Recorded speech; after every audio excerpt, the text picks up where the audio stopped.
आभ्याला एक तर मैत्री निवडावं लागेल नाहीतर प्रेम। यामध्ये आभ्या नेमकं कुणाला निवडेल? यामध्ये मैत्रीचा विजय होईल की प्रेमाचा विजय होईल? परंतु नेमकं झालंच काय आहे? नमस्कार मित्रांनो, आज आपण पाहणार की 10व्या 13व्या एपिसोड मध्ये नेमकं काय काय येणार आहे। परंतु त्याआधी आपण बघू की 12व्या एपिसोड मध्ये काय झालेलं आहे। सर्वप्रथम तुम्ही 12व्या एपिसोड मध्ये पाहिलं असेल की कांबळे सर हे मराठीची एक कविता शिकवत असतात। काही वेळ शिकवल्यानंतर तेथे पीटीचे शिक्षक आणि शिपाई काका तेथे येतात। ते दोघे जण एक सूचना घेऊन आलेले असतात। त्या सूचनेमध्ये असं सांगितलं असतं की तालुकास्तरीय स्पर्धा होणार आहेत। याच तालुका स्पर्धेमध्ये आपली पण शाळा असणार आहे। त्यामध्ये वैयक्तिक आणि सांघिक दोन्ही सुद्धा खेळ असणार आहेत। यामुळे सर्वांनी यामध्ये भाग घ्यावा अशी विनंती ते पीटीचे सर करतात आणि जे जे भाग घेणार आहेत त्यांनी माझ्याकडे नाव द्या असं पण सांगून जातात। पुढच्या सीन मध्ये सुट्टी झालेली असती। तेथे सर्व पोरं मिळून बसले असतात व विचार करतात की आपण कोणत्या कोणत्या स्पर्धेत भाग घेतला पाहिजे। मग सगळ्यांचं मिळून ठरतं की कबड्डी स्पर्धेत आपण भाग घेतलाच पाहिजे। परंतु तेवढ्यात आभ्या बोलतो की जर सागर शेलारला घेत असाल तरच मी येईल, कारण सागर शेलार हा कबड्डी मध्ये खूप चांगला प्लेइंग करतो। मग आभ्या मध्याला सांगतो की तू सागरला विचार की तू येणार का आमच्या सोबत खेळायला। सागर बोलतो जर भांडत नसेल तर नक्कीच येणार। जेव्हा जेव्हा प्रॅक्टिस असते तेव्हा तेव्हा मला बोलवत जावा। नंतर पुढच्या सीन मध्ये आपण पाहतो की सर्वजण कबड्डी खेळत असतात। परंतु तेवढ्यात तेथे केवढा येते आणि मोठ्याने आभ्याला हाक मारते। आभ्या थोडा कावरा बावरा होतो, कारण की इतक्या सगळ्या पोरांमध्ये तिने त्याला हाक मारलेली असते आणि नंतर बाजूला जाऊन म्हणतो की काय काम होतं। केवढा बोलते की मला वाटतं की तू वैयक्तिक स्पर्धेत सुद्धा भाग घ्यावा। नंतर आभ्या बोलतोय हो मी तर ती करणारच आहे, पण मला समजत नाही की कोणत्या स्पर्धेत भाग घ्यायला पाहिजे।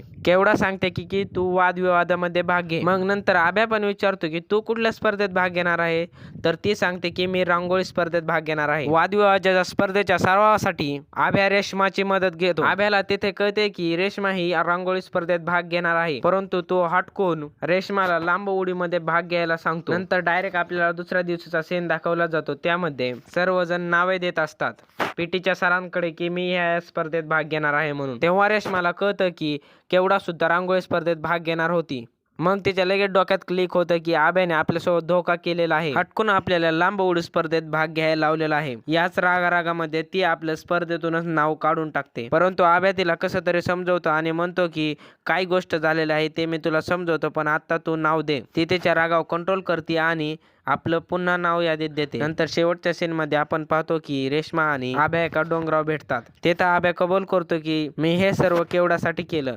मला माहित होतं की जर तू रांगोळी स्पर्धेत भाग घेतला तर कारण केवढ्यापेक्षा खूप सुंदर रांगोळी तू काढू शकतेस, म्हणूनच मी तुला लांब उडीमध्ये भाग घ्यायला सांगितलं। आणि एवढे बोलूनच हा भाग संपतो। तर आता बोलूयात की 13व्या एपिसोड मध्ये नेमकं काय काय येणार आहे। 13वा एपिसोड हा खूपच इम्पॉर्टंट असणार आहे आणि हा खूप सुद्धा व्हायरल सुद्धा जाणार आहे, कारण 13व्या एपिसोड मध्ये मैत्री समोर प्रेम असणार आहे। म्हणजेच आभ्याने प्रेमासाठी इतका धडपडा केला, रेशमाला दुसऱ्या स्पर्धेमध्ये भाग घ्यायला लावला। तर आता बघणं खूपच इम्पॉर्टंट होणार आहे की केवढा रांगोळी स्पर्धेत जितती का नाही। माझ्या प्रेडिक्शन नुसार केवढा 100% हारणार आहे, कारण लबाडीबाजी, धोकेबाजी आणि चीटिंग करून खेळलेला खेळ कधीच जिंकू शकत नाही। आभ्याने रेशमासोबत लबाडीबाजी केली, त्यामुळे 100% केवढा हारणार आहे। आणि रेशमाने लांब उडीत जरी भाग घेतला असला तरी ती जिंकण्याची शक्यता खूपच जास्त आहे। त्यासोबतच कबड्डी स्पर्धेत सुद्धा आभ्याची मध्याची टीम 100% सुवर्ण पदक आणणार आहे। असं काही 13व्या एपिसोड मध्ये सगळं काय येणार आहे। जर तुम्हाला 13व्या एपिसोड पाहायचा असेल तर आता चॅनलला सबस्क्राईब करून ठेवा।